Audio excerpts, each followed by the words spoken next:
अस्सलाम वालेकुम and hello everyone, welcome back to the channel. We hope आप सब ठीक ठाक होंगे, खैरियत से होंगे। आज इस वीडियो पे हम रिएक्ट करने जा रहे हैं। उसका टाइटल है जी खुलना सिटी अ ट्रैवल ब्लॉग।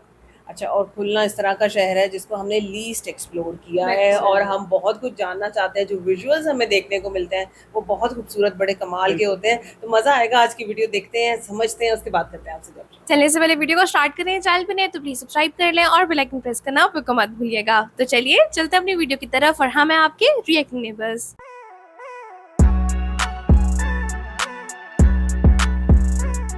चलिए जी, वीडियो को स्टार्ट करते हैं। 3 2 1 एंड गो।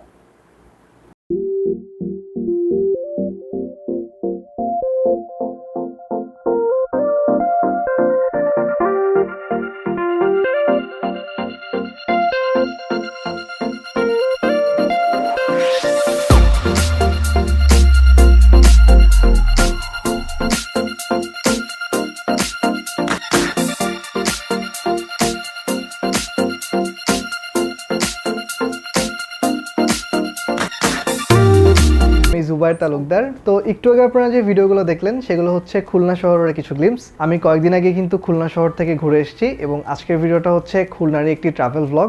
আর এই ভিডিওর মাধ্যমে আমি কিন্তু প্রথমবারের মতো এয়ারটেলের সাথে কোলাবোরেট করছি। খুলনাতে এয়ারটেলের নেটওয়ার্ক কিন্তু বেশ চমৎকার। আর আজকে এয়ারটেলের সাথেই আমি আপনাদেরকে খুলনা শহরের একটা ট্যুর দিব। চলুন শুরু করা যাক।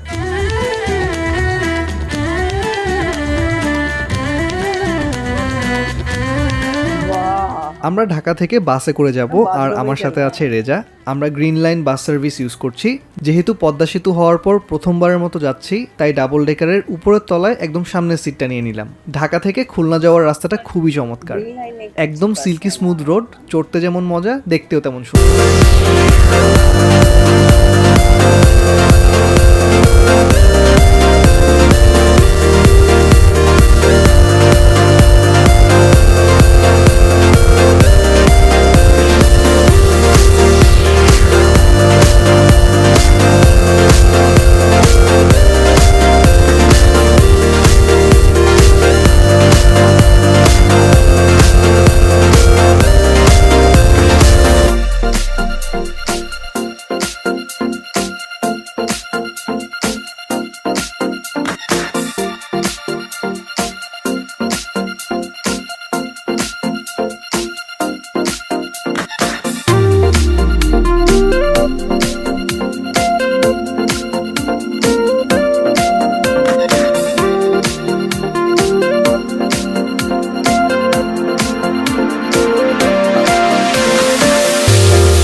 আইকন হচ্ছে এই উঁচু মিনারটা, যার উচ্চতা প্রায় 226 ফুট।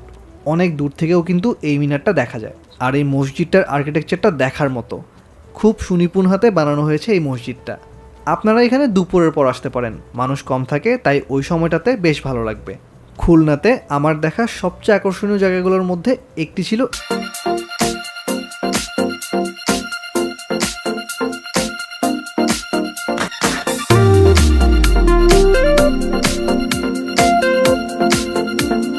এরপরেই আমরা চলে গেলাম ইন্দ্রমোহন সুইটসে। এটা খুলনার বেশ নামকরা একটি মিষ্টির দোকান, কিন্তু এর লোকেশনটা একটু ভেতরের দিকে, কিছু অলিগলি পার হয়ে তারপরে এই মিষ্টির দোকানটাতে পৌঁছাতে হয়। ঢুকেই দেখলাম গরম গরম মিষ্টি বিশাল বিশাল কড়াইতে রাখা আছে। আমরা দুটো মিষ্টি ট্রাই করলাম। এটা হচ্ছে পান্তুয়া, আর এটা হচ্ছে রসগোল্লা। মিষ্টিগুলো ছিল একদম ফ্রেশ আর তুলার মতো তুলতুলে নরম, খেতে খুবই মজা ছিল। এই চার্টে আপনারা মিষ্টির দাম সম্পর্কে একটা ধারণা পাবেন, আর দোকানের ভেতরে টানানো কিছু ছবি দেখেই বোঝা যায় এই মিষ্টি।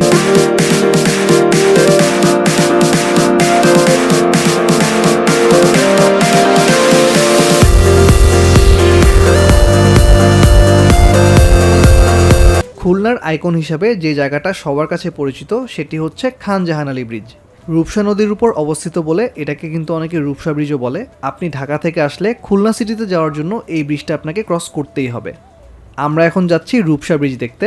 এটি খুলনা শহর থেকে প্রায় 5 কিলোমিটারের মতো দূরে। আমরা 200 টাকা দিয়ে একটা সিএনজি রিজার্ভ করে নিলাম। ব্রিজের উপরে এই সিঁড়িগুলো দিয়ে উপরে ওঠা যায়। এই ব্রিজটা প্রায় 1.6 কিলোমিটার লম্বা এবং 16.48 মিটার প্রশস্ত। ভারী যানবাহন চলাচলের জন্য এক ধরনের লেন এবং হালকা যানবাহন যেমন ভ্যান বা রিক্সা চলার জন্য আরেকটা লেন রয়েছে। এই ব্রিজটা থেকেই কিন্তু আপনি রেল লাইনের ব্রিজটাও দেখতে পারবেন। সন্ধ্যার দিকে নদীর ধারে যেতে পারেন। আমরা যখন গিয়েছি হালকা ঠান্ডা ঠান্ডা আবহাওয়া ছিল, সব মিলে বেশ ভালো লাগছিল। এর পাশেই রয়েছে কিছু খোলা রেস্টুরেন্ট, বন্ধুরা মিলে চাইলে এখানে আড্ডা দিতে পারবেন। আমি আমাদের নেক্সট ডেস্টিনেশনটা কোথায় সেটা চেক করছিলাম গুগল ম্যাপে। এরপর আমরা যাব গোলামের পুরি খেতে। সন্ধ্যার পর ব্রিজটাতে কিন্তু খুব সুন্দর লাইটিং করে, সোডিয়াম লাইটের আলোতে কিন্তু দারুণ লাগে পরিবেশটা। আমার সাজেশন হলো আপনারা পরন্ত বিকালে যাবেন এবং একদম সন্ধ্যা করে তারপর ফিরবেন। এতে করে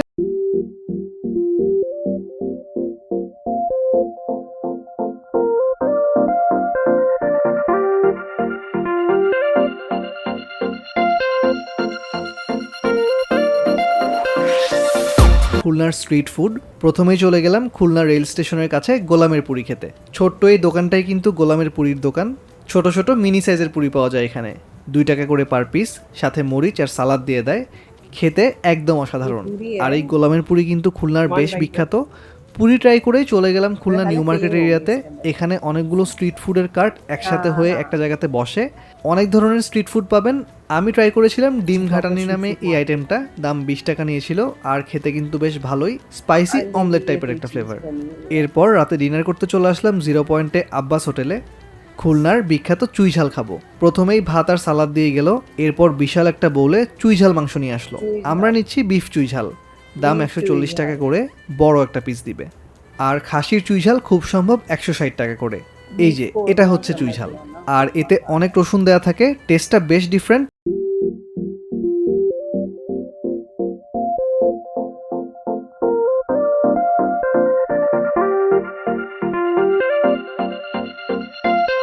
পরদিন সকাল সকাল যাচ্ছি খুলনা ইউনিভার্সিটিতে। আজকে আমাকে ঘুরতে সাহায্য করবে কুয়েটের সিদ্ধার্থ আর রাহিদ। আমার হাতে সময় খুবই কম, তাই আমি খুলনা ইউনিভার্সিটির কিছু ভিডিও দেখে নিচ্ছি ইউটিউবে, যাতে করে আমি আগে থেকেই রেডি করে রাখতে পারি আমি কোন কোন জায়গাগুলো দেখব। বিকজ খুলনা ইউনিভার্সিটি এরিয়াটা কিন্তু বিশাল। গেট দিয়ে ঢুকেই বেশ ভালো লাগছিল, খোলামেলা পরিবেশ, সবুজে ঘেরা রাস্তা। একটু এগোতেই অদম্য বাংলার একটা ভাস্কর্য চোখে পড়লো। এই জায়গাটাই ইউনিভার্সিটির সেন্টার বলে মনে হলো। তাছাড়া খুলনা ইউনিভার্সিটির লাইব্রেরি বিল্ডিংটা বেশ সুন্দর আর সাইজেও কিন্তু বিশাল। সেখানেই কয়েকজনের সাথে দেখা হয়ে গেল যারা আমার ভিডিও দেখে, কথা হলো তাদের সাথে। খুব বেশি সময় থাকা হয়নি, কিন্তু ওভারঅল খুলনা ইউনিভার্সিটি এরিয়াটা বেশ দারুণ লেগেছে।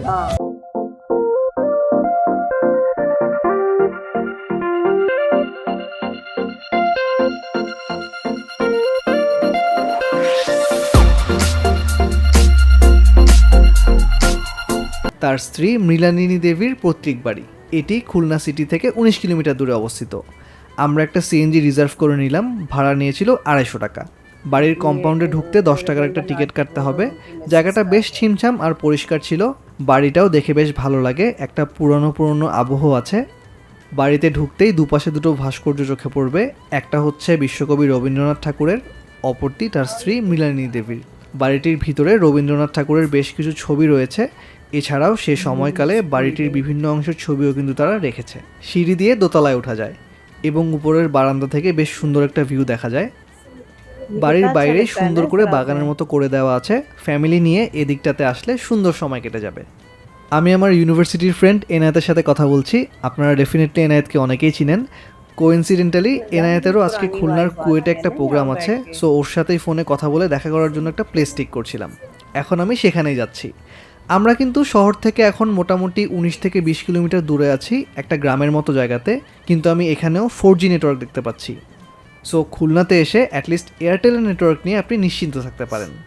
আমরা লাঞ্চ করার জন্য এই জায়গাটা সিলেক্ট করলাম এবং সেখানে দেখা হয়ে গেল এনায়েত, সাদমান আর ফারহান ভাইদের সাথে।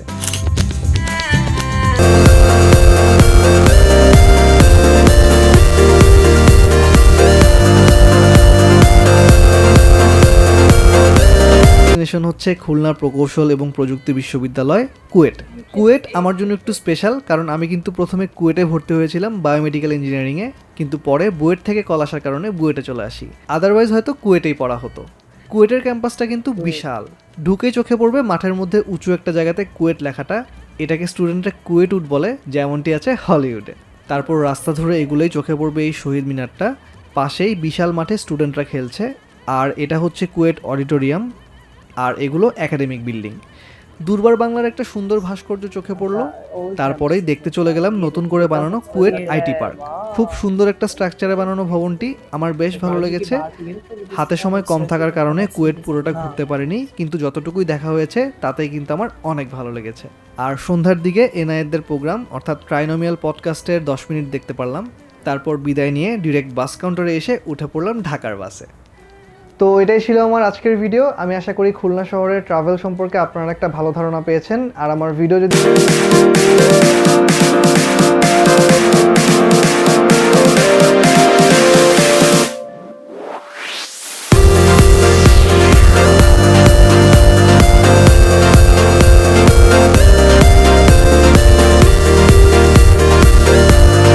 यार बहुत अच्छी वीडियो थी। एक शॉर्ट डॉक्यूमेंट्री में ना सिर्फ हमने चीज़ों को देखा बल्कि उनके बारे में थोड़ा थोड़ा जो बताया गया ना वो बहुत अच्छा लग रहा था। और ख़ास तौर पे आप देखो कि पार्ट्स वगैरह तो हम लोगों ने यहाँ पे देखे ना, लेकिन जो दारुल उलूम मस्जिद दिखाई गई है ना बहुत ज़्यादा खूबसूरत थी और खासतौर पे उसका जो आर्किटेक्चर है, स्पेशली उसका मीनार बड़ा प्यारा लग रहा था। 226 फीट का मीनार है। और आप ये देखो कि जो ड्रोन विजुअल्स दिखाया है ना उसमें कितना प्रोमिनेंट लग रहा है। वाइट कलर की बिल्डिंग बहुत ज्यादा खूबसूरत लग रही है। अच्छा, उसके बाद आप देखोगे स्ट्रीट फूड की बात करो तो क्या स्पेशली स्वीट्स की बात करें आप पहले, वो टॉप क्लास थी। बिल्कुल थी। और आप ये देखो ऐसी वैसी दुकान से नहीं खाया उन्होंने, स्पेशली वो अंदर जाके। हाँ बिल्कुल। अच्छा, लेकिन आप ये चीज देखें कि बाकी का भी जो स्ट्रीट फूड था वो प्रॉपर एक मार्केट थी जहाँ पे वो गए थे, हाँ, और बहुत कुछ था ऑफर। बिल्कुल ऐसे ही और है। अभी तो एक क्विक विजिट था ना, तो इतनी चीजें दिखाई नहीं गई या उस तरह से उन्होंने खाया नहीं। लेकिन आप ये देखो कि वो जो छोटी छोटी सी पूरी उन्होंने खाई है वो बहुत ज्यादा अच्छी लग रही थी। सो हम एक कोशिश करेंगे कि फूड टूर भी लें खुलना का, कि हमें इन चीजों के बारे में अच्छा, जो दोनों यूनिवर्सिटीज दिखाई गई वो भी बहुत अच्छी थी। बहुत अच्छी मतलब थी। वहाँ पे ना आप देखिए उसका आर्किटेक्चर देख लें या आप वैसे देख लें, इतना खूबसूरत वो बनी हाँ, हुई थी सारी। स्पेशली KUET जो थी KUET वो ज्यादा भी, हाँ, फ्यूचरिस्टिक बिल्कुल। लग बिल्कुल इसी तरह से। सो हम कोशिश करेंगे कि कोई ऐसा हमें एक कंप्लीट टूर गाइड मिल जाए कि हम उसके अंदर पूरा इसका यूनिवर्सिटी का टूर ले सकें और उसको ज़रा अच्छे से देखें। वो आप हमारी हेल्प करेंगे। और उसके साथ साथ हम एक और बात आपसे करना चाहते हैं कि हम जब भी ये चीज़ देखते हैं ना कि बांग्लादेश का जब भी नाम लिया जाता है तो रविंद्रनाथ टैगोर का नाम उनके साथ लिया जाता है, क्योंकि हमें ये पता है कि बांग्लादेश का नेशनल एंथम उन्होंने लिखा है। और हम साथ साथ ये भी जानते हैं कि बांग्ला लैंग्वेज के लिए उन्होंने बहुत काम किया और नोबेल पीस प्राइज़ भी उनको मिला है। लेकिन we would love to know more about him. हम चाहते हैं कि हम उनकी लाइफ बायोग्राफी के ऊपर रिएक्ट करें। सो आपने हमें कमेंट्स में ये बताना है कि क्या हमें करना चाहिए, क्या आप हमारा रिएक्शन देखना चाहते हैं, वीडियो कैसी लगी, हमारा रिएक्शन कैसा लगा, आपने ज़रूर बताना। अगर अच्छा लगा वो वीडियो को लाइक और चैनल को सब्सक्राइब करना बिल्कुल मत भूलिएगा। आपसे अगली वीडियो में। अपना बहुत ख्याल रखिए।